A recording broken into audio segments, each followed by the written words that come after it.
on ressort toujours de nos débats sur, au fond, qu'est-ce que l'homme ? Et je trouve que le premier mérite du débat sur l'intelligence artificielle, c'est de nous amener à réfléchir mieux à ce que nous sommes et comment nous fonctionnons.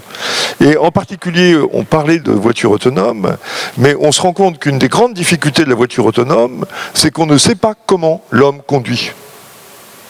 Et en plus, on ne sait pas pourquoi. Parce que la grande question fondamentale de l'intelligence artificielle, c'est la question du pourquoi. Et là, on se rend compte que c'est très difficile. Et dans la conduite automobile d'un humain, eh bien, il y a énormément de choses absolument incompréhensibles. D'ailleurs, le président de Valeo dit toujours « Je croirais », et pourtant c'est un des acteurs majeurs de la voiture autonome, « Je croirais à la voiture autonome le jour où une voiture autonome rentrera et sortira de la place de l'Étoile ». Alors, si vous connaissez la place de l'Étoile à Paris, bien sûr, vous savez que c'est complètement absurde de rentrer en voiture là-dedans, et qu'il y a une espèce de jeu de pouvoir où le cerveau se met en temps réel à capter des millions de signaux pour analyser si le gros connard qui est dans cette BMW X5, qui est sur le côté droit, va écraser la cycliste qui est à gauche, et finalement, il y a très peu d'incidents. Tout simplement parce que on prend des décisions en univers absurde, et ça c'est probablement la force de l'homme et de sa conscience. Et ça c'est extrêmement intéressant parce que ça nous pousse, comme l'a fait Vincent avec beaucoup de culture, à nous poser des questions sur nous-mêmes. Alors, on va maintenant rentrer dans une autre phase, troisième séquence. J'invite Vincent et Luc à venir s'asseoir avec nous. Et ensuite, je vais demander à Grégoire Thiroux, de la société Wheezily, à Nicolas Hacher, qui est maître de recherche au CNRS et qui travaille à l'Institut de recherche informatique de Toulouse, et à Grégoire Derceville et Miguel Madilahi à venir nous rejoindre sur scène avec leur robot. Et nous allons maintenant laisser la parole aux hommes d'entreprise ou aux chercheurs que vous êtes pour nous dire au fond concrètement comment ça se passe vraiment l'intelligence artificielle aujourd'hui, où on en est, qu'est-ce qu'on en fait pratiquement. Luc nous a montré quelques exemples, mais je pense qu'on va rentrer un peu plus dans le détail maintenant. Et puis ensuite, on va essayer de mettre tout ça en commun entre nous pour sortir de cette séquence avec des idées claires et puis aussi peut-être une culture citoyenne de l'intelligence artificielle.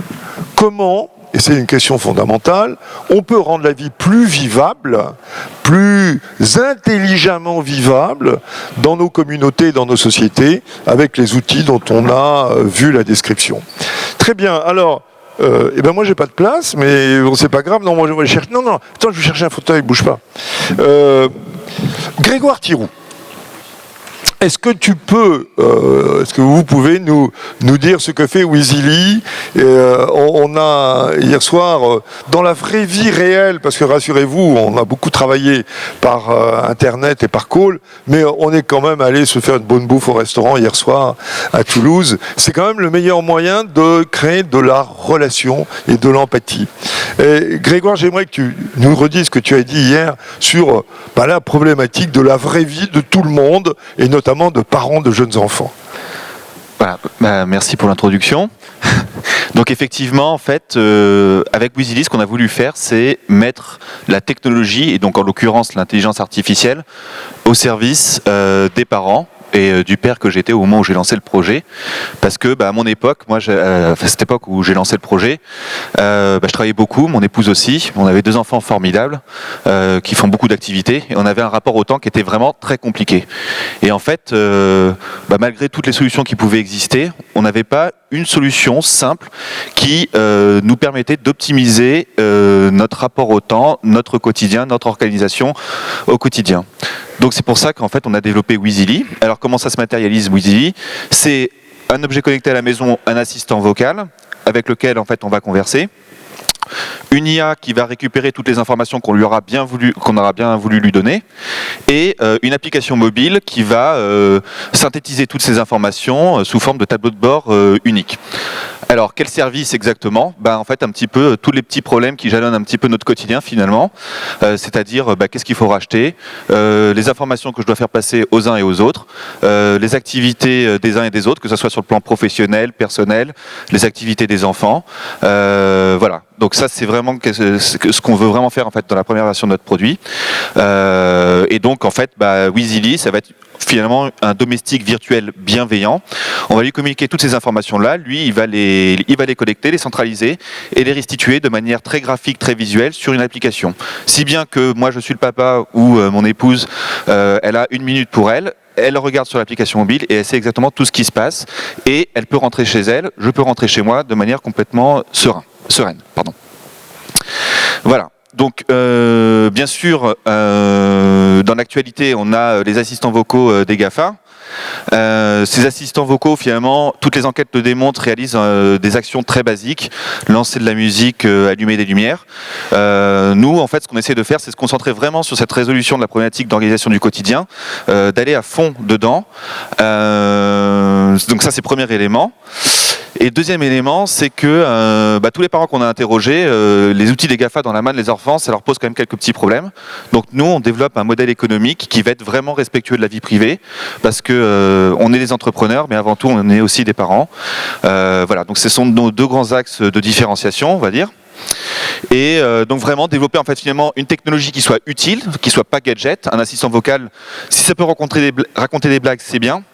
Mais vraiment à la fin de la journée en fait. Donc on veut vraiment que ça résolve nos problèmes concrets du quotidien, et on veut surtout que ça soit pas des mouchards, des espions. On veut vraiment que ça nous rende un service et que ça respecte notre vie privée. Donc c'est un petit peu cette ligne de crête qu'on essaye de faire, et on travaille avec des parents, avec des chercheurs, à la fois sur les aspects technologiques mais aussi sur les aspects plus éthiques, anthropologiques. Voilà. Très bien. Merci Grégoire, parce que une des dimensions importantes de cette réflexion, c'est bien la question qu'on a posée, est-ce que ça améliore la vie des gens ? Et je pense que votre réponse, elle est très, très intéressante. On se rend compte aujourd'hui qu'on est encombré de toute une série d'outils. Finalement, on ne s'en sert pas beaucoup, parce qu'on n'en a pas vraiment la pertinence d'usage. Cette piste, elle est clé. Nicolas, vous êtes chercheur en informatique, en intelligence artificielle. Aujourd'hui, quels sont les défis auxquels vous êtes confrontés par rapport aux questions qu'on a commencé à aborder depuis tout à l'heure ? Ok, donc j'ai aussi une formation en maths et en philosophie, donc ça me plaît beaucoup que j'ai entendu de la philo aujourd'hui. Je vais vous rappeler aussi quelques autres figures philosophiques, notamment Descartes, Hume et Kant, et puis aussi la place de la logique, parce que vous avez évoqué beaucoup la numérisation, mais et est-ce que penser, c'est calculer ? Mais il y a aussi une question antérieure, est-ce que calculer par un humain, c'est effectivement calculer par une machine de Turing? Et c'est ce que sont toutes les machines dont vous entendez parler maintenant. Ce sont toujours des machines de Turing qui ont une puissance remarquable, mais aussi limitée. Et on le sait, ce sont les résultats de fond des années 30 et des années 50. Bon, alors, oui, le paysage de l'IA, c'est pas vraiment une ligne de la ridicule jusqu'à la peur, jusqu'à l'évidence. C'est plutôt beaucoup plus dialectique, je trouve. Je suis assez vieux pour avoir vécu plusieurs phases d'extase en IA. La première dont j'étais très conscient, et c'était quelque chose qui prenait tout le monde qui était jeune, qui avait un esprit un peu philosophique ou mathématique, par le cœur, quoi, ou quelque chose d'un peu plus grossier. Mais bon, c'était tout d'un coup, on avait des langages comme le Prolog, le Lisp, des langages où on pouvait vraiment coder des axiomes de la logique. On avait des démonstrateurs de preuves, on pouvait démontrer d'abord des résultats en maths ça viendrait plus tard avec les choses de Coq et ainsi, où on a maintenant des assistants de preuve où on démontre des choses comme qui ne sont pas démontrables par les humains. Donc ça revient à ton idée, on est plus fort quelquefois avec les machines, sauf qu'on ne comprend pas la démonstration parce qu'elle est trop longue. Mais voilà, on était épanouis par ces langages forts qu'enfin on pourrait utiliser nos connaissances symboliques, et bien sûr on savait comment coder la logique en numérique grâce à Gödel. Ça c'était quelque chose qu'on connaissait depuis longtemps. Et on a eu un échec. On a construit des machines, on a essayé de vraiment attaquer des problèmes généraux et aussi concrets, et les systèmes axiomatiques, les systèmes experts dont vous avez peut-être entendu parler si vous êtes assez âgé. Ils avaient quelques succès, mais en gros c'était un échec. Comme tu as dit, on ne pouvait pas apprendre. Surtout, ce qu'on ne pouvait pas faire, c'est prendre compte des particularités des cas spéciaux. En principe, oui, on pourrait programmer ça dans la logique, mais il s'avérait qu'on avait besoin d'une logique différente de celle qu'on connaissait bien. C'était une logique non monotone et ça devenait très compliqué. Donc, on a eu un échec. Et dans les années 90, je me rappelle, il y avait le Santa Fe Institute for Nonlinear Systems, et là, on a découvert ou redécouvert les machines comme le Perceptron de McCulloch and Pitts de 1946. On a redécouvert le Neural Computing. Mais à cette époque, on a eu aussi un échec. Un échec à cause des puissances du calcul et la pauvreté des données. Et maintenant, la vague est revenue. L'IA a été presque à l'oubli. Il y a 5 ou 6 ans, personne n'en voulait parler. Et maintenant, voilà, tout le monde veut en parler. Et justement, même le président Macron nous a instruit de former des instituts 3IA, et c'est ce que je fais là, plus ou moins nuit et jour, parce que le dépôt, c'est demain à 11h. Mais bon. Alors, avec cette puissance de calcul et cette capacité de stockage de données, j'ai lu dans le New York Times aujourd'hui qu'en Chine, ils sont capables de capter des milliards et des milliards de données portables chaque jour pour alimenter leur algo d'IA. Où sont les limites? Où sont les difficultés? On est dans un mouvement résolument empiriciste, et c'est pourquoi j'évoque Hume, le grand philosophe empiriste de l'Angleterre du XVIIIe siècle. Si l'époque de John McCarthy, Kolmar-Auer, Lisp et Prolog, c'était l'époque de Descartes, nous vivons maintenant l'époque de Hume. Est-ce qu'il y a des défis qu'on connaît depuis le XVIIIe siècle? Eh bien oui. Hume avait un problème avec la causalité. Et nous aussi, nous avons un problème avec les causalités. Avec les stats, on peut avoir des corrélations très très fines dans des données avec de très grandes dimensions et de très grande taille. Mais les corrélations, ce n'est pas la causalité. Et la causalité, c'est plus ou moins essentiel pour qu'on puisse comprendre ce qui se passe. Alors j'aimerais bien mettre une distinction ici entre l'IA en tant qu'ingénierie ou IA en tant que science.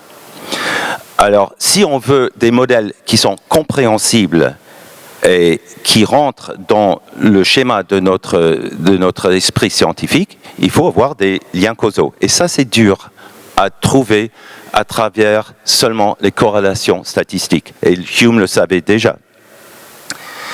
Il y a aussi d'autres difficultés plus techniques. Alors, maintenant qu'on est passé au deep learning avec les réseaux de neurones, tu n'as pas expliqué que souvent il y a des fonctions non linéaires qui contrôlent les sorties et les entrées entre les couches. Ces fonctions non linéaires sont essentielles parce qu'ils ont permis à des chercheurs américains dans les années 90 de démontrer qu'un réseau de neurones avec une couche de neurones non bornés est capable d'approximer n'importe quelle fonction de Borel à une précision arbitraire, ce qui est magnifique. Donc, les machines avec l'architecture neuronale non limitée ont une capacité quasi expressive, quasi infinie. Mais ça, c'est pour les machines où les nombres de neurones cachés n'est pas borné. Qu'est-ce qu'on sait sur les machines avec des réseaux bornés? Parce que je ne crois pas que personne ici va inventer une machine avec un nombre non borné de neurones cachés. Pas pour le moment. Eh bien, on ne sait pas grand-chose. On ne sait même pas si la voiture autonome va se planter demain ou pas à cause de nouvelles données. On connaît depuis des années 50 sur des méthodes linéaires, grâce à des grands mathématiciens et statisticiens, qu'on a des garanties sur le système d'apprentissage. Dès qu'on passe dans le non linéaire, dès qu'on passe dans des systèmes non convexes, on n'a plus ces garanties. Et donc ça, c'est un gros défi, non seulement pour les chercheurs, mais pour mes collègues à Airbus et Thales qui disent « Nous, on ne va pas mettre un système de Deep AI dans notre avion parce qu'on ne veut pas que notre A350, après décollage, décide de se planter au milieu de Paris. » Et on n'a pas de garantie mathématique là-dessus. Et ça, c'est crucial. Donc ça, c'est aussi un truc qui est vachement important. Dernier défi, et je reviens à cette notion de causalité qui est très dure à capter, mais il y a plein de notions qui sont très dures. Et on voit ça immédiatement quand on voit la différence entre une méthode d'apprentissage, même dans un domaine où on a beaucoup de succès, sur image processing, par rapport à un enfant que tu as évoqué. Eh bien, l'enfant, il a besoin d'un essai, 2 essais, quelquefois 0 essai. Ou juste, tu lui dis ça, et puis après, il a capté. Donc, il amène plein de concepts déjà établis au système. Un enfant, ce n'est pas un système purement empiriste. Comme Kant, et moi je crois que c'est ça où on doit y aller avec l'IA. On ne va pas rester avec les couches de neurones simples. On va les intégrer avec les méthodes symboliques. On va injecter des connaissances, des a priori dans les couches de neurones, parce qu'autrement, on n'y arrivera pas à des systèmes fiables, à des systèmes sûrs, à des systèmes explicables. Et tout ça, c'est vachement important, non seulement techniquement, mais aussi pour la société. Si on n'a pas un système explicable, l'algo peut mettre des poids sur des variables qu'on n'aimerait pas avoir. Donc, il peut introduire des biais où les données peuvent être biaisées, où il peut comprendre des biais à travers les données et des biais qu'on ne veut pas. Mais si on ne comprend pas comment la machine, qu'est-ce qu'elle fait dans son algorithme, et avec les processus non linéaires, il y a un vrai problème qu'on ne comprend pas qu'est-ce qui se passe, c'est quoi leur représentation de l'affaire. Là, les biais peuvent être introduits et on peut en être victime. Et on le voit, hein, et on peut manipuler ces biais profondément, finement, sans que beaucoup de gens s'en aperçoivent. Et là, je vous donne l'exemple de détournement de l'élection américaine en 2016 avec les données de Facebook. Donc, je crois que là, on a des enjeux très importants. Ah oui, j'ai oublié de dire pourquoi Kant est important. Kant avait dit que les intuitions, les données sans concept sont aveugles et les concepts sans les données, c'est creux, c'est vide. Et donc, tu as besoin des deux, des concepts et des données. Et ça c'est, je crois, où on doit aller pour l'IA de la prochaine génération. Et ça rassemblera rassemblera pas beaucoup à ce qu'on a maintenant. Mais merci beaucoup parce que c'est très intéressant ce que vous venez de dire. On a appris une chose, enfin tout le monde dans la communauté scientifique, c'est que la grande difficulté, c'est la traçabilité de la décision. Or, on a besoin d'avoir des décisions traçables pour des raisons évidemment juridiques, dans les transactions monétaires, dans la santé. Et aujourd'hui, on ne peut pas confier à un logiciel d'IA une décision en solo, parce qu'on ne sait pas pourquoi il va la prendre, et on ne sait pas s'il va prendre 2 fois la même. Alors, c'est un peu ennuyeux. Et alors, ce qui est quand même assez... Je peux vous interrompre, parce que justement, ça c'était l'avantage des systèmes cartésiens des années 80. On savait, parce que c'était une preuve logique, quelle allait être son action. Bon, elle apprenait pas, mais elle était sûre. Hein, si elle avait ces configurations de données, tels axiomes, c'était, à moins qu'il y ait une panne électrique ou quelque chose comme ça, ça suivait comme conséquence logique qu'on aurait cette action. Et là, ça, on l'a pas maintenant. Et alors, ce qui est intéressant, c'est que qu'est-ce qu'on cherche à faire? C'est lutter contre l'excès de biais cognitifs de la décision humaine. Et on se rend compte que les IA en machine learning, elles réinventent des biais. Alors, on est dans une situation un peu inconfortable. D'où la nécessité de rechercher beaucoup et de travailler beaucoup et de pousser les frontières cognitives dans ces domaines où la peinture est loin d'être sèche.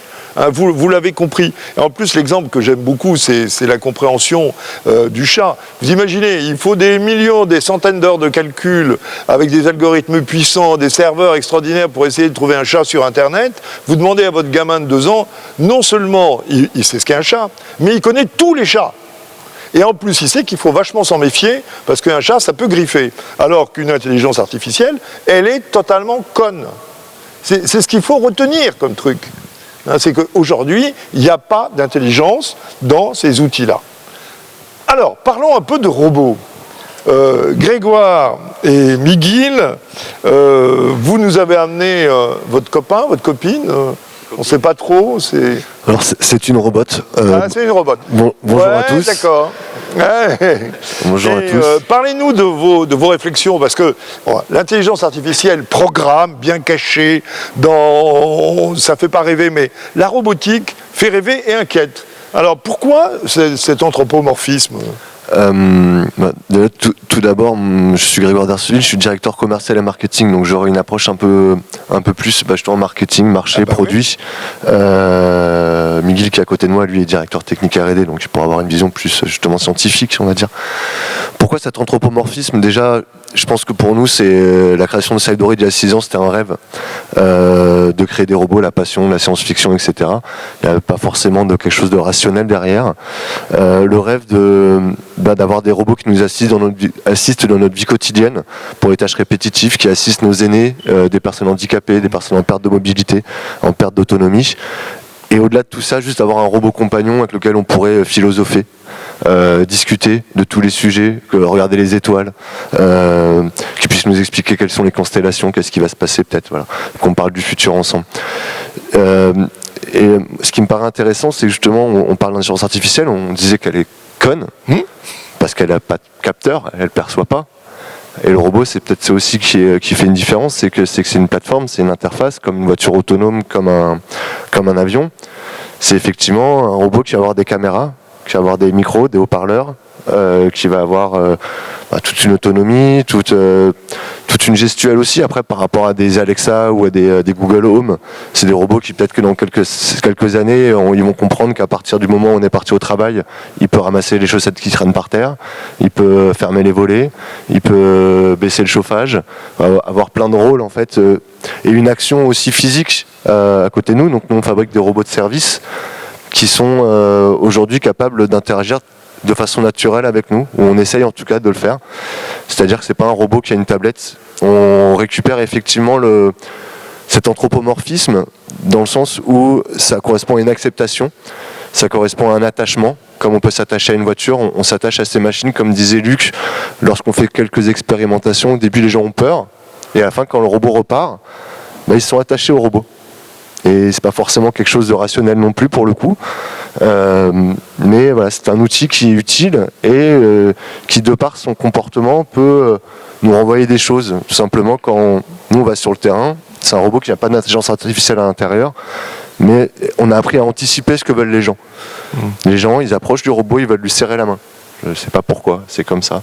Donc nous, on a créé des concepts de serrage de main. Et évidemment, on n'est pas capable de savoir où la personne se situe pour serrer la main. Donc automatiquement, le robot, il regarde un peu en opposé. Pareil, si jamais je prends la main du robot, dans son comportement, vous allez voir, dès qu'on va tourner à gauche, le robot, il tourne la tête à gauche. C'est tout débile, mais sans ça, c'est beaucoup moins fluide, c'est beaucoup moins dynamique, c'est beaucoup moins joli en fait. Donc nous, on l'a pensé un peu à l'envers aujourd'hui, et juste d'essayer de reproduire, en trichant, reproduire une sorte d'interaction, de comportement intelligent, quand on lui dit si ça va, elle nous répond que ça va bien, etc. Mais ça, c'est tricher aussi, c'est pas de l'intelligence, c'est juste qu'on a créé plein de mots-clés, en fait, on lui a créé des champs lexicaux auxquels elle est capable d'interagir et elle sait ce qu'on va demander d'elle. Mais voilà, on est très complémentaires justement avec Monsieur Transler qui est plus sur le chatbot et l'intelligence artificielle, qui est en mesure d'apporter des bases de connaissances et des bases de compréhension au robot. Mais le robot, c'est vrai que de par ses radars et de par tous ses capteurs, est capable d'emmagasiner une tonne d'informations en temps réel autour de lui. Capteurs de gaz, de température et que sais-je. Et des capteurs que nous, on n'a pas d'ailleurs. Donc c'est ça qui est intéressant, c'est quand on parle d'intelligence artificielle, peut-être que ce robot pourra exprimer un autre type d'intelligence par rapport à ce qu'on est capable de faire. Voilà. Après, dans la prospective, il est évident que ces robots-là, comme toute machine, la différence entre un robot et un automate, c'est quand même important aussi à définir. Un automate fait toujours la même action, quel que soit son environnement. Le robot va percevoir son environnement et de par sa programmation, sa préprogrammation, va interagir par rapport aux situations ou par rapport aux critères qui lui ont été donnés au préalable. Et donc c'est vrai que ces robots vont être en mesure d'automatiser des tâches humaines, mais des tâches interactives, d'information, où sont les toilettes, etc., etc. Et va être diffusé dans énormément de secteurs d'activité, va créer des grosses mutations au niveau de l'emploi et au niveau sociétal. On se rend compte que depuis toutes les révolutions industrielles, les innovations majeures, les grappes d'innovation, etc., que les cycles quelque part s'accélèrent de plus en plus, qu'une innovation se diffuse de plus en plus vite dans la société. Il suffit de voir la télévision et le téléphone mobile 50 ans plus tard, à quelle vitesse le téléphone mobile s'est diffusé dans la société. Et on voit bien que cette innovation crée donc des grosses mutations de plus en plus rapidement et donc pose un énorme challenge, une énorme problématique à la société, c'est de s'adapter, d'anticiper tous ces phénomènes. Tout en sachant qu'on est en plus dans un marché mondial et que même si l'innovation fait peur ou elle fascine, de toute façon, elle arrive. Ouais. Voilà. Est-ce qu'on peut le faire parler ? Bien entendu. Alors, on lui a coupé son haut-parleur pour pas qu'elle nous interrompe, parce que parfois, le robot est imparfait aussi, c'est-à-dire qu'elle peut avoir des signaux, des réactions de faux positifs. C'est-à-dire qu'elle croit avoir entendu quelque chose, mais on ne lui parlait pas, et là, à partir de là, elle interagit. Alors, attendez, on va voir si tout se passe bien. Serre la main. Allez, on se serre la main. Alors, par contre, je ne sais pas si vous entendez quand le robot parle. Si, ça si. va. Ouais. Je vais très bien, je vous remercie. Ouais, typiquement, là, j'ai dit, je ne sais pas si ça va. Ouais. Et dans le mot-clé de l'INBI, quand on lui dit « ça va », je vais très bien, je vous remercie. voilà, donc là, c'était typiquement un faux positif. Donc quand je lui serre la main, vraiment très heureuse de vous rencontrer. Elle regarde dans ma direction, parce que moi, c'est logique qu'on soit en opposé. Merci l'INBI. C'était un plaisir. Raconte-moi ta vie. Raconte-moi ta vie. Mes salutations formes organiques, je suis l'INBI, robot humanoïde. Saviez-vous que vous pouvez m'acheter sur le site de France Robotique? Adressez-vous à l'un de mes humains. Merci l'INBI. Avec plaisir. Donc bon, là on a vu deux choses. La première, c'est que déjà notre première façon d'interagir entre nous, c'est de se regarder. Donc je vous parlais tout à l'heure que notre robot n'a pas d'écran tactile devant, parce qu'on ne se regarde pas sur le torse, on se regarde dans les yeux. Ça, c'est la première chose. Ensuite, donc, dès qu'elle m'a détecté, elle m'a dit bonjour, elle m'a accueilli. Tant qu'elle a gardé le contact visuel, elle m'a informé de façon proactive. Voilà. Aujourd'hui, nous, Cybdroid, c'est là où on en est, et on essaie de progresser justement en apportant plus de bases de connaissances, de traitement automatique du langage, de deep learning, de pertinence, de contenu en fait dans l'interaction que le robot peut donner avec les gens. C'est à mon sens vraiment ce que l'homme aujourd'hui attend avec ce type d'outil-là, c'est d'avoir quelque chose qui soit pertinent en face. Aujourd'hui on est sur de la com et du gadget et on veut justement progresser juste là. Et c'est un robot qui pourra se diffuser dans de multiples secteurs d'activité, surtout qu'on est déjà en préparation de robots qui auront des qualités physiques. Ils sont capables de vous apporter un plateau, un verre d'eau, ramasser des objets, ouvrir une porte, etc., etc. Remplir votre frigo, remplir votre lave-vaisselle, etc., etc. Et donc là, on se rend compte évidemment on peut vider le lave-vaisselle parce que moi j'aimerais bien ça. Hein, c'est vraiment on y arrivera. Une tâche très ennuyeuse. Et repasser les chemises aussi. C'est un sujet qui sont des frontières techniques. Et évidemment qu'on voit bien, souvent les gens nous demandent sur les salons, est-ce que votre robot il fait la vaisselle ? J'ai envie de leur dire, mais pourquoi est-ce que vous voulez qu'il fasse la vaisselle, notre robot vous avez bien la vaisselle chez vous, j'imagine. Oui. Généralement, je pense. Est-ce que... Pardon ? Ah, excusez-moi. Non, je disais, souvent les gens nous demandent si le robot va faire la vaisselle. Mais c'est vrai que c'est pas forcément utile. C'est une discussion qu'on avait hier soir. C'est est-ce qu'on crée des outils pour chaque tâche ou est-ce qu'on crée un robot qui sera capable de faire plein de choses. Et le robot humanoïde, c'est aussi une chose qui est intéressante, c'est qu'on peut avoir une machine à repasser les chemises, vous savez, qui est automatique, on met juste ça dedans et c'est bon. Le jour où elle est en panne, vous avez bien besoin d'un fer à repasser. Et c'est aussi pour ça qu'on fait des robots, c'est-à-dire qu'ils ont des mains, ils ont des bras, ils ont notre morphologie, donc ils seront en mesure d'utiliser nos outils. Un tournevis, ouvrir une porte, prendre l'aspirateur, parce que l'aspirateur robot, il fonctionne pas, donc on va prendre le vieux, et on va passer l'aspirateur à la main. Et de même pour le faire à repasser. Ouais. Merci beaucoup, parce que je pense que là, on est en train, à travers cette symbolique du robot humanoïde, de répondre à une des questions lancinantes de cette table ronde. Au fond, à quoi ça sert ? Quelle est la pertinence, quelle est la proposition de valeur pour amplifier l'action humaine ? Vous avez dit quelque chose d'intéressant et qu'on a lu beaucoup dans la littérature, c'est que finalement l'humain que Vincent a fort bien décrit, il est très imparfait. On est extrêmement mauvais en odorat, par exemple. On est absolument nullissime parmi toutes les catégories de mammifères. On est très mauvais en vision. Vous prenez n'importe quel animal, alors ils sont assez spécialisés, hein, il n'y a pas un animal meilleur que nous dans tous les champs de la vision. Mais on est très mauvais en vision de loin, on est très mauvais en vision nocturne, et on se rend bien compte que notre capacité à traiter des situations complexes va passer par l'amplification des compétences humaines grâce à des robots. Et c'est pas par hasard du tout si ce sont les militaires qui sont les premiers à travailler là-dessus, sur les robots, avec la capacité à envoyer dans le champ de bataille, dans des situations critiques, des machines dont la perte serait beaucoup moins catastrophique que la perte d'un homme. On le voit également avec les drones. On a commencé à utiliser beaucoup les drones pour faire de l'observation d'incendies de forêt. Donc ça coûte beaucoup moins cher qu'un hélicoptère et ça permet effectivement de ramener d'images infrarouges de très grande qualité, permettant d'avoir des éléments de diagnostic. Donc on se rend bien compte que l'humain, aujourd'hui, dispose de la faculté d'avoir des prothèses et d'amplification sensorielle et motrice que nous ne savions pas faire avant.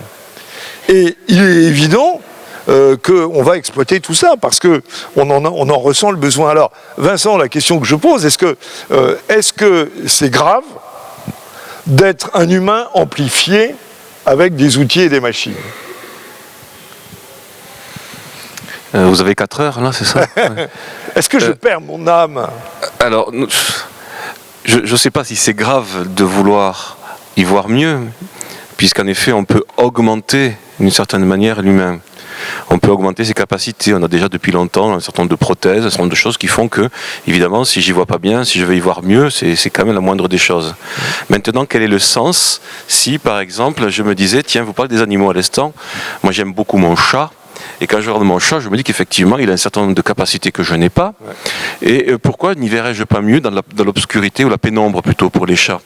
Et donc, effectivement, on peut se poser la question, on peut se dire, au bout d'un moment, on peut trouver le moyen, par des implants rétiniens ou des choses comme ça, pour faire en sorte que j'ai des capacités qui ne sont plus des capacités héritées de mon humanité, mais qui sont mimétiques par rapport à d'autres types d'êtres. Alors, pourquoi pas, mais ça dit quoi de mon humanité? Finalement, quand je dis que j'augmente mes capacités, pourquoi? Quel est le sens que je dis à cela? Augmenter ses capacités, c'est très intéressant, mais au bout d'un moment, c'est ce que je disais tout à l'heure, on augmente, et on fait finalement de l'humain à la carte. Et non seulement on fait de l'humain à la carte, mais on fait de nos descendants à la carte. Car en effet, si moi je veux faire en sorte d'avoir une meilleure vue, bien. Mais si je veux faire en sorte que mes descendants soient de tel ou tel type de conformation, alors là, ça pose un autre problème. Donc je crois que la question de cette amélioration, c'est pas la volonté d'être un peu mieux, ça c'est évident qu'on va pas commencer à dire mais super, je suis malade, je vais pas me soigner. Ben non, bien sûr que non. Ou je me souviens du professeur Sahel à Paris qui nous disait que grâce à des implants, nano-implants au sein de rétine de personnes qui étaient en cécité totale, mais totale, hein, ces personnes recouvraient, alors n'ayant pas la vue, mais en fait étaient capables de lire un texte sur un écran des grandes. Donc c'est extraordinaire, c'est-à-dire qu'effectivement un aveugle qui se remet à voir. Donc c'est formidable. Donc effectivement, je pense qu'en soi, vouloir se battre contre nos imperfections quand elles nous font souffrir. Je souffre de ne pas y voir, je souffre de cela, c'est une chose qu'on ne peut pas mettre sur le même niveau de compréhension, de vouloir m'augmenter par gadget, par exemple, ou pouvoir être mieux, et surtout, pour pouvoir décider pour autrui la norme d'une société, donc pour les descendants. Et je crois que la question est là. Et du reste, je vais trahir un secret d'État très très grave, parce que hier soir, nous étions donc effectivement un certain nombre autour d'une table, 11 exactement, je ne dénoncerai pas les coupables.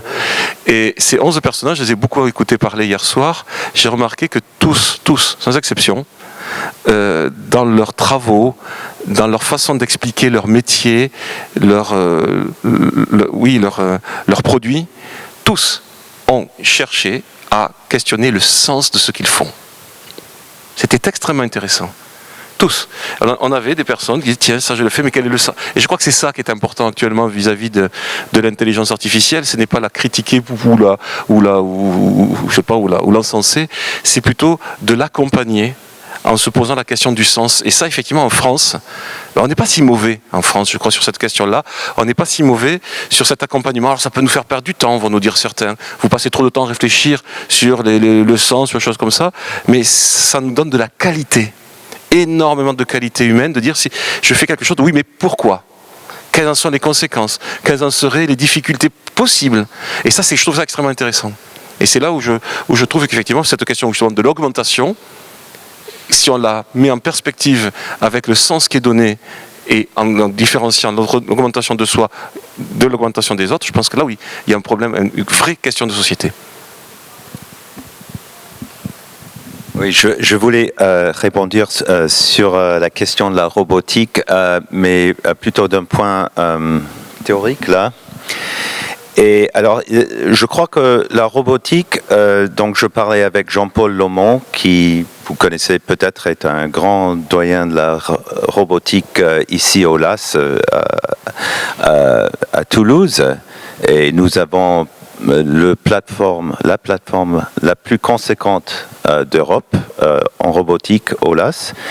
Et il m'avait dit une chose qui est assez intéressante et qui rejoint mes préoccupations avec le sens dans le langage. Donc ça rejoint un peu ta remarque. Je suis d'accord avec Jean-Paul, il dit, l'IA, comme ça existe maintenant, c'est grosso modo, c'est des stats. Il y a quelques mots, on a changé les mots un peu, c'est devenu plus sexy grâce aux Américains qui ont mis des choses, mais grosso modo, c'est des maths appliquées. Mais est-ce que capter le sens, c'est vraiment que des maths appliquées. Donc si on regarde un peu comment fonctionnent les chatbots avec les modèles langagiers, tu peux me corriger si tu fais pas ça, mais les modèles langagiers comme Glove ou il y a d'autres, l'idée c'est que tu essaies de capter le sens d'un mot par le contexte d'autres mots autour dans un texte, hein, ou par les continuations. Et donc, je suppose que si Madame était vraiment douée, on l'entraînerait à produire des répliques grâce à une grosse base de données de chat sur laquelle elle aurait été entraînée. Mais il y a quelque chose là qui manque, et maintenant je vais revenir encore sur la philosophie, j'en suis désolé. Je vais revenir à Quine. Et l'idée clé, c'est l'idée du sens qui est là depuis Aristote, c'est que le sens d'un mot, ça consiste en sa capacité à désigner des choses dans le monde externe. Et donc, pour comprendre vraiment le sens d'un mot ou d'une phrase, on a non seulement cette méthode de continuation de contexte, c'est intéressant, certes, ça nous apporte quelque chose du contenu, mais ça ne nous apporte pas le contenu référentiel.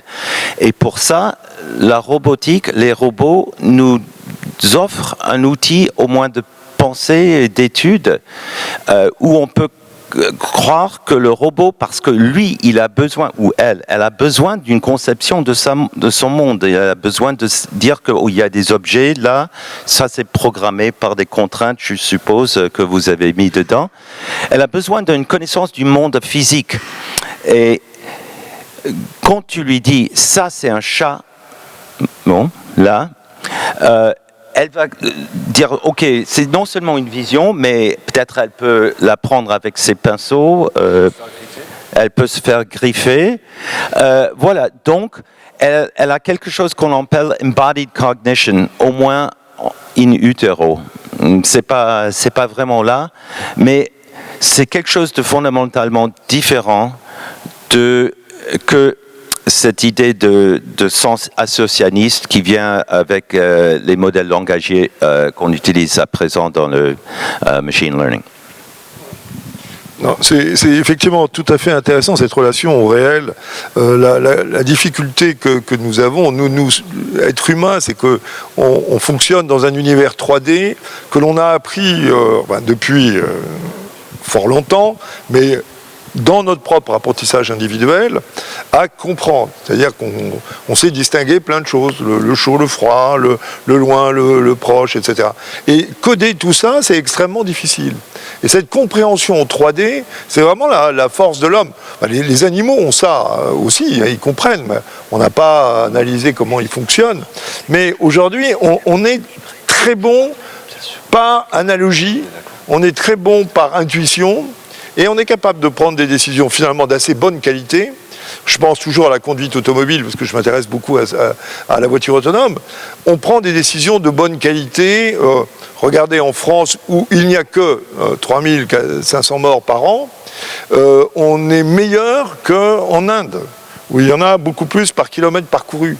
Donc on a acquis des choses. Donc on est capable, par l'apprentissage, par la coercition aussi, la coercition sociale, car nous n'existons que par rapport à un référentiel social.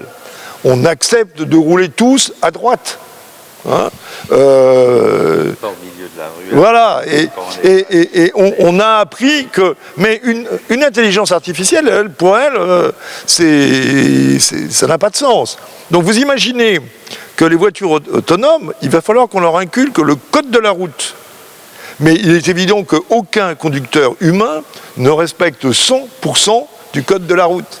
Et on est capable de prendre toute une série de décisions intelligentes et non pas rebelles en prenant des libertés marginales qui permettent de résoudre des problèmes. Une voiture autonome, elle va très vite, et c'est ce que redoutent tous les concepteurs, se trouver coincée et va dire j'y vais pas parce que je n'ai pas le droit. Alors que nous, on sait créer des zones de liberté. Et la force de l'humain, c'est l'indiscipline finalement. C'est parce qu'on est capable d'indiscipline librement consentie pour transgresser les règles et en inventer une nouvelle. Sinon, on n'aurait jamais évolué. L'innovation, obligatoirement, c'est une désobéissance. Il y a des gens qui ont payé très cher, Galilée, entre autres. Mais cette désobéissance, c'est ce qui nous fait progresser. Alors, on voit bien que la grande difficulté des machines, c'est qu'elles sont, je le répète, pardonnez-moi ma vulgarité, elles sont connes. et que ça prendra beaucoup de temps pour le faire. Et d'ailleurs, il y a des gens qui se posent la question, de plus en plus, en disant, mais est-ce que c'est pertinent de vouloir avoir des voitures réellement autonomes? Est-ce que c'est vraiment la bonne réponse sociale d'inventer des trucs extrêmement compliqués pour faire une bagnole unitaire, telle qu'on l'a toujours connue depuis 130 ans, qui va être autonome, alors qu'il y a le train et l'avion? Si on veut vraiment dormir, vous avez vu, on a vu l'exemple tout à l'heure que tu donnais, dormir dans une voiture, est-ce que c'est vraiment intelligent? Alors, vous voyez que l'intelligence artificielle, c'est une nouvelle frontière de l'esprit humain, mais qui nous amène à nous reposer la question de notre humanité et de notre humanité collective en tant que collectif de voyageurs d'un vaisseau spatial qui s'appelle la planète Terre, où il y a quand même 7,4 milliards de passagers. Et ce qui est rassurant, c'est qu'il n'y a pas de plan de vol et il n'y a pas de commandant de bord. Et quand il y a des commandants de bord, ils s'engueulent mutuellement à l'ONU comme ils le font là actuellement. Donc je pense que là, on a étayé quelques fondamentaux de la réflexion et on aimerait bien avoir votre sentiment à vous, les humains qui êtes dans la salle, enfin, ceux qu'on perçoit comme ayant une enveloppe corporelle. Peut-être que vous êtes aussi des locuteurs et vous pouvez nous poser des questions. On aimerait. Viens, il faut se rapprocher du micro. Parce qu'en plus, c'est un humain qui marche. Et c'est extrêmement efficace. Hein. Vous vous rendez compte, le rapport énergétique adaptatif, contextuel. Bonjour à tous. Là, c'est bon, ça marche? Ouais. Moi, j'ai une question. En fait, on remarque depuis quelques décennies que la robotique prend une place importante dans l'économie. Qu'est-ce qui va se passer avec l'intelligence artificielle? Vous, cerveau de notre économie, elle va vous remplacer? Où va l'économie de demain, en fait? Comment vous la voyez, l'économie de demain? On a 4 heures. Mais c'est évidemment le beau sujet que tu as commencé à aborder. Vas-y. Bah, très rapidement, c'est vrai que je commençais à l'aborder tout à l'heure, c'est que les cycles d'évolution et d'innovation sont de plus en plus rapides, la communication étant de plus en plus fournie, et, mondiale et rapide, les moyens de mobilité le sont aussi, et qu'à partir de là, voilà, il y a des innovations majeures qui vont continuer à apparaître, l'intelligence artificielle en fait partie, la robotique en fait partie, et c'est pour ça que quand vous disiez tout à l'heure que le robot n'est pas encore très doué, en fait, le robot, c'est un super robot. Sauf qu'il n'a pas été encore éduqué et qu'il n'a pas encore son contenu. C'est vraiment deux choses complètement complémentaires et complètement différentes. À mon sens, les robots vont de plus en plus se diffuser dans les sociétés. C'est-à-dire qu'il y a des emplois qui vont être remplacés par des robots, on ne peut pas se mentir là-dessus. Le temps que d'autres personnes trouvent un emploi, ça sera compliqué. En tout cas, tout de suite, de plus en plus, on parle de revenu universel justement par rapport à ça, parce que la robotique, c'est donc de la robotique de service, comme le robot que vous avez devant vous, c'est aussi de la robotique industrielle, où là, ça fait déjà longtemps que c'est éprouvé et que ça font déjà partie de nos usines, et qu'aujourd'hui, c'est quelque chose de complètement entendu par tout le monde. Donc ce processus d'industrialisation au niveau de mécanisation, de robotisation au niveau des usines continue à prendre de l'ampleur et continue à augmenter. C'est aussi une opportunité, c'est là où tout est paradoxal dans ce marché mondialisé, c'est que par exemple en Allemagne, Adidas a rapatrié ses usines en Allemagne, alors qu'elles étaient en Chine, parce qu'elles les ont robotisées, donc elles sont devenues rentables. Donc quelque part aussi, on va voler de l'emploi à la Chine, on va voler de l'emploi aux usines du monde tout simplement, parce qu'en robotisant, effectivement, il n'y a pas beaucoup d'employés dans l'usine, mais c'est des usines qui tournent 24 heures sur 24, qui produisent de très bonne qualité, et donc voilà, qui permettent d'être plus rentables qu'une usine qui en plus est en Chine, où c'est compliqué si jamais ils ont commencé à lancer de mauvaises chaînes de production, vous en rendez compte au bout de 15 jours, et vous avez perdu de 15 jours. Alors que si l'usine est à côté de chez vous, c'est quand même beaucoup plus simple. Je vais laisser la parole. Oui, alors moi je voulais revenir un petit peu sur la partie IA, parce que là on a surtout parlé de la partie robotisation. Donc finalement, en fait, la robotisation des usines, on a vu ça, ça fait quelques années maintenant quand même, hein, je sais pas, 10, 20 ans. Maintenant, la question, c'est de savoir, l'IA en elle-même, est-ce qu'elle va finalement accentuer ce phénomène? Alors effectivement, elle va amplifier ce phénomène de robotisation avec peut-être même effectivement des effets, comme tu viens de le décrire. Mais je pense aussi que finalement l'IA telle qu'elle existe aujourd'hui, concrètement, elle est là pour automatiser finalement des tâches qui sont relativement prédictives, automatiques, à faible valeur ajoutée. Et donc on est en train de voir effectivement tout un tas de secteurs, parce que les robots c'était surtout pour les usines, tout un tas de secteurs, et je pense notamment à certaines professions intellectuelles supérieures, c'est ça qu'on dit,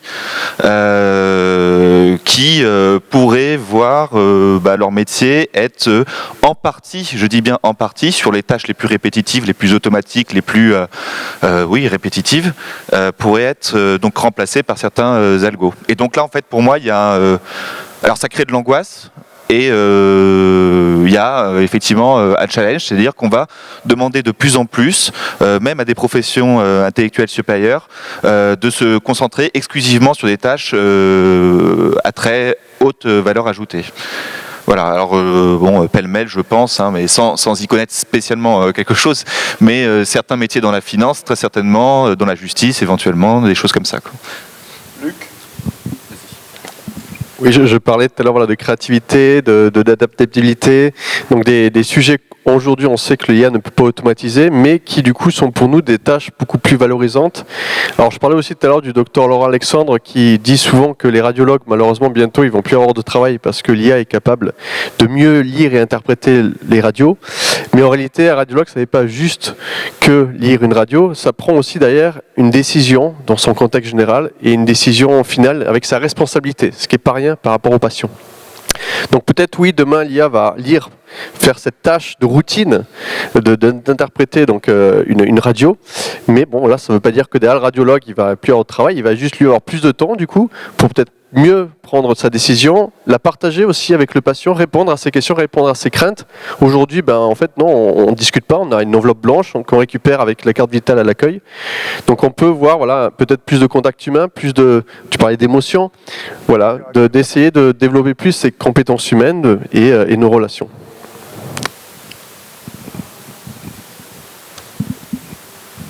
C'est très positif et c'est intéressant, mais j'ai aussi non, c'est juste une question et ça revient à quelque chose que tu avais dit, qu'on allait tous devenir les mêmes avec l'informatisation ou l'IAtisation. Mais ce que je vois, et c'est aussi pour le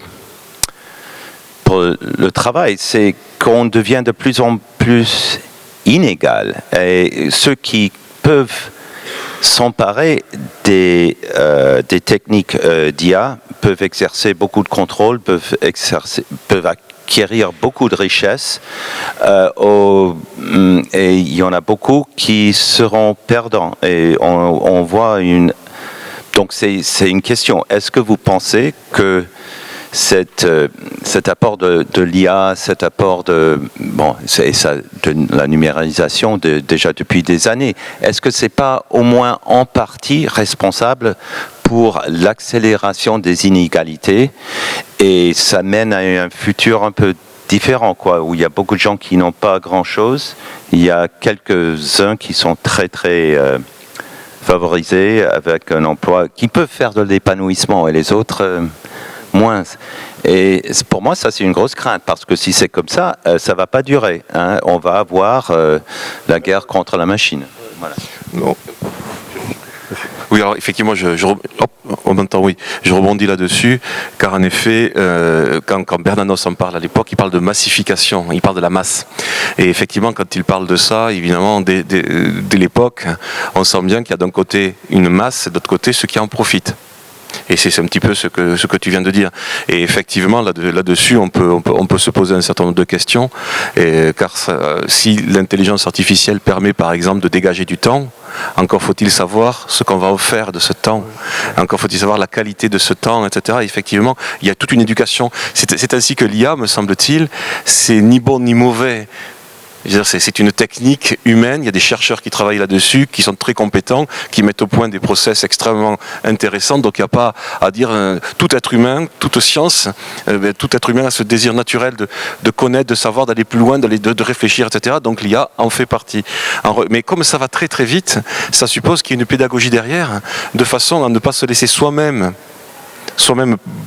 noyé dans toutes ces apparences, mais au contraire de l'accompagner pour savoir justement un petit peu qu'en faire, comment la maîtriser et ne pas en faire une sorte d'humanité bis. Et d'ailleurs, je finis là-dessus, un truc que je le propose comme ça, mais ce que je vais dire est quasiment impossible, et pourtant je vous le dis quand même, ça vous apprendra.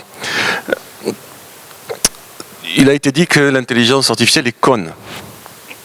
Lui, c'est un vilain. Le robot a besoin, etc. Mais en fait, on utilise toujours des mots pour l'humain. Ouais. On ne peut pas faire autrement, on n'a pas d'autres mots. Ouais. Comment puis-je dire le robot? Non, le robot, il n'a pas besoin. Mais si, on voit ce qu'on veut dire derrière. On voit bien ce qu'on veut dire. Mais en fait, il n'a pas ce ressenti. Non. Comme il n'est pas con, enfin. C'est quoi ces histoires-là? Robophobe. Hein, parce que, non, mais c'est vrai. Mais effectivement, nous, on a envie. Ce qui m'intéresse, c'est cette espèce d'envie qu'on a, parce que tout simplement, on n'a pas d'autres mots. Ouais. On n'a pas d'autres mots. Si un jour on arrivait à avoir un mot qui serait plus pour le silicium et un mot qui serait plus pour le carbone, alors peut-être que finalement on différencierait mieux les choses, mais ça ne marche pas. On est dans cette fusion des sens qui fait que on leur parle comme si ils avaient besoin, comme si ils ressentaient quelque chose. On projette, et c'est intéressant, et quelque part on est coincé avec ça, parce qu'on leur donne plus. On leur donne plus que ce qu'ils sont, on s'identifie vraiment beaucoup à eux, et je trouve que c'est très beau du reste, c'est un côté, parce qu'après tout dire qu'un ordinateur est con, sincèrement, oui, ça fait qui dans cette salle n'a pas insulté ces ordinateurs? Ah bah oui. Ça fait partie je pense que c'est l'objet le plus insulté au monde. Ouais. C'est vrai partie. On a tous insulté à un moment ou un autre. Ils plantent, on peut même les frapper.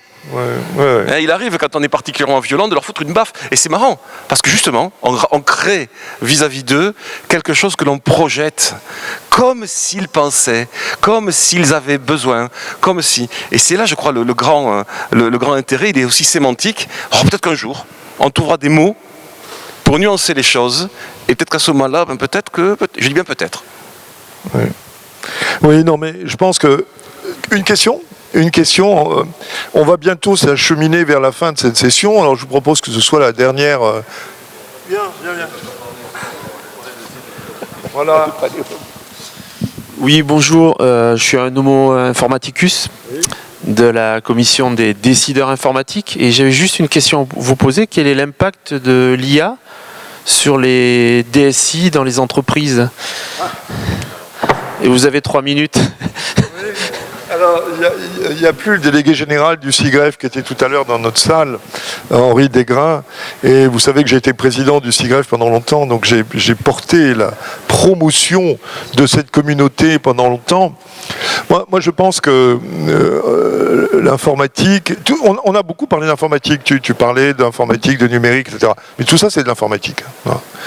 C'est une grande famille de concepts, d'objets, d'outils qui a maintenant été développé depuis les années 45. Donc, on a besoin de silicium, on a besoin de piloter, de gérer ces couches d'infrastructures et de les porter à l'intérieur des entreprises, soit en le faisant soi-même, soit en l'achetant, en ayant des bons contrats et en faisant quand même très attention à ce qu'on signe avec Google ou Amazon ou d'autres.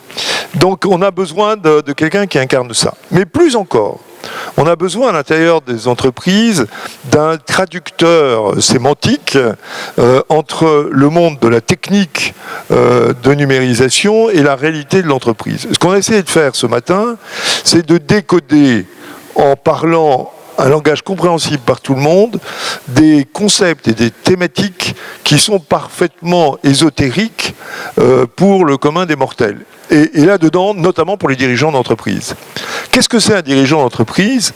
C'est quelqu'un qui doit prendre des décisions pertinentes dans des systèmes complexes pour finalement arriver à optimiser son profit, mais aussi sa longévité économique, et amener quand même un niveau de satisfaction à ses clients et à son personnel.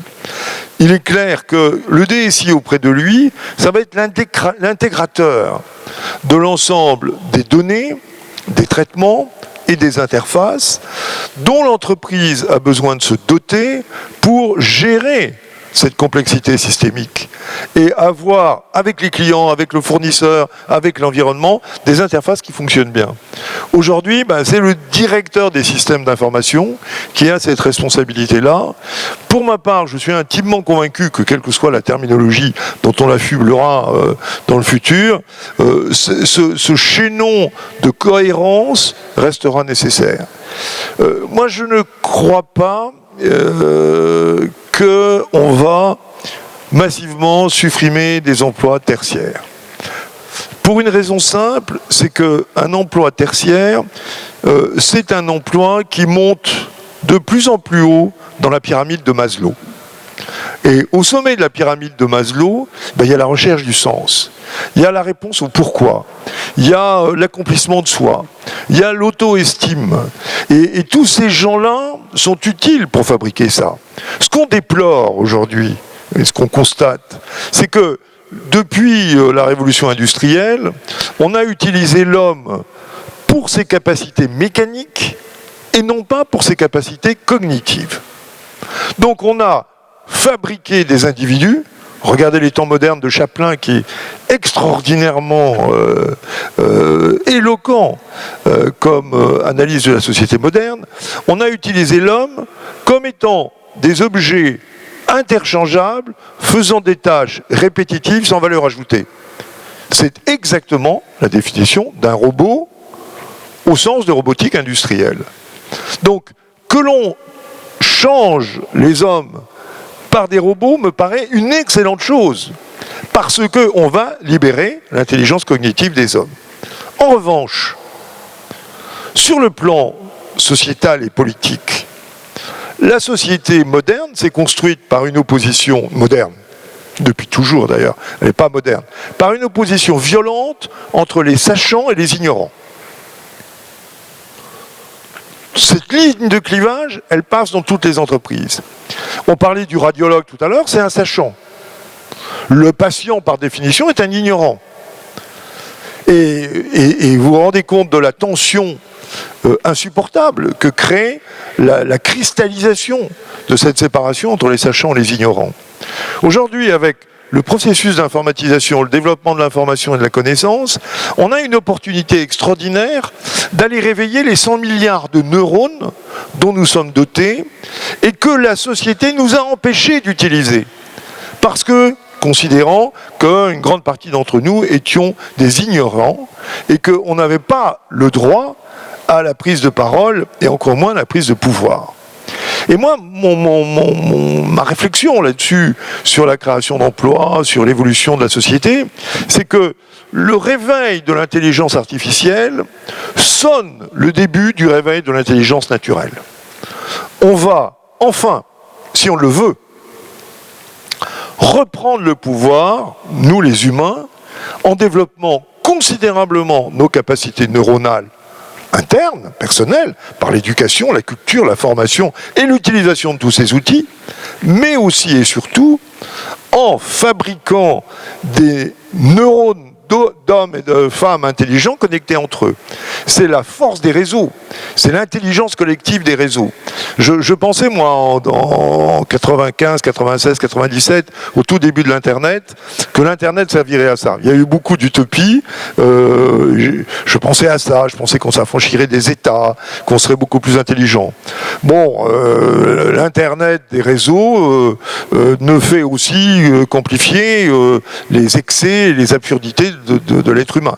Et vous avez raison tous de dire que la technologie n'est ni positive, ni négative, ni neutre. En revanche, et c'est là le sens de nos réflexions ici à la mêlée numérique et ailleurs, c'est que si on prend conscience, c'est assez humain, qu'on a des neurones qui n'ont pas été éduqués, nous les nôtres, je ne parle pas de ceux du robot, qui n'ont pas été éduqués parce qu'on n'en a pas voulu. La société n'a pas voulu avoir des gens intelligents. Anou disait dans Antigone, des bêtes pour un roi, c'est l'idéal. C'est idéal d'avoir des gens stupides qui pensent mal.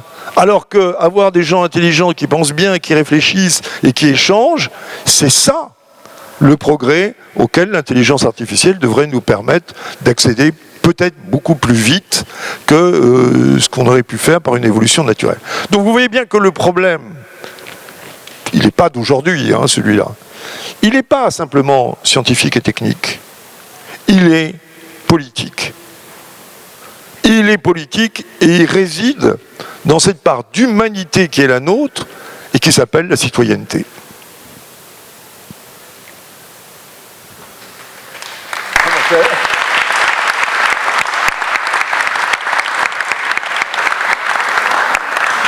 Est-ce que, Vincent, tu veux peut-être conclure, parce que tu veux pas conclure?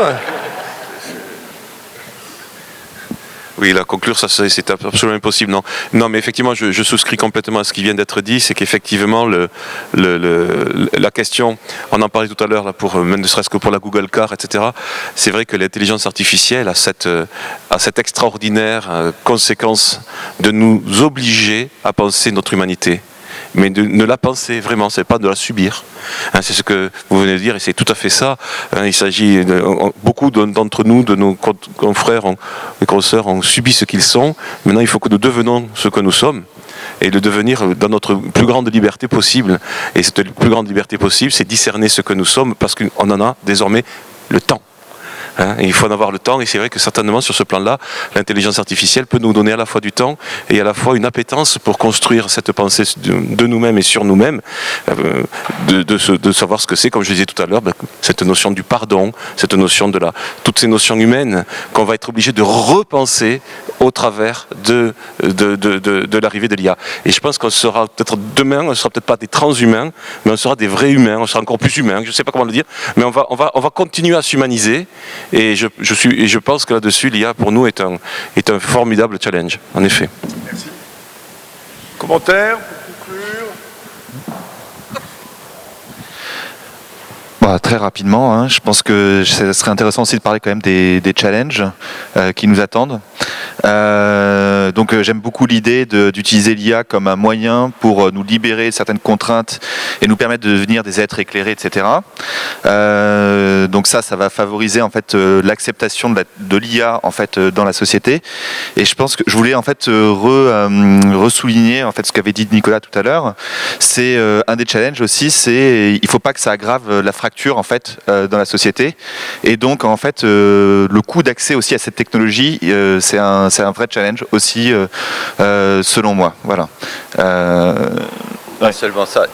Et c'est qui contrôle les informations? Voilà. Et ça c'est la question clé. Et vous voyez en Chine, c'est pas les citoyens qui contrôlent les informations. Et ça va pas venir demain. Et ils sont probablement plus avancés en IA que nous. Et aux États-Unis non plus. Voilà. C'est détenu par quelques individus très très riches et très très bien placés. Et là, le politique a un rôle. Et là, vas-y. Mais je pense que le plus gros challenge, justement, c'est l'harmonisation mondiale par rapport à ce genre de questions, ce genre de problématiques qui touchent toute l'humanité. Mais on se rend bien compte qu'aujourd'hui, comme vous disiez, à l'ONU, on n'est pas unis, on n'est pas tous solidaires, on a tous nos intérêts. Et donc, est-ce qu'on peut avoir confiance en nos institutions déjà nationales, européennes et les institutions mondiales pour nous protéger et pour réglementer, normifier tout ça? Là, je crois que si on laisse tout ça à la gouvernance, on n'est peut-être pas très bien parti. Faut être un peu vigilant. Très bien. Écoutez, merci à tous. Merci à tous. Et puis, Continuons à développer notre conscience et notre vigilance. Et je pense qu'il en sortira des choses positives. Et merci à la mêlée, parce que c'est grâce à la mêlée et à l'équipe du Forum des DI qu'on a pu ce matin rassembler tous ces talents, toutes ces expériences et les partager avec vous. Je regrette qu'une seule chose, c'est que finalement on n'est pas une IA qui automatiquement est sorti les grands thèmes de ce qu'on vient de faire et vous les ayez distribués à la sortie sur vos smartphones. Voilà. Merci à tous.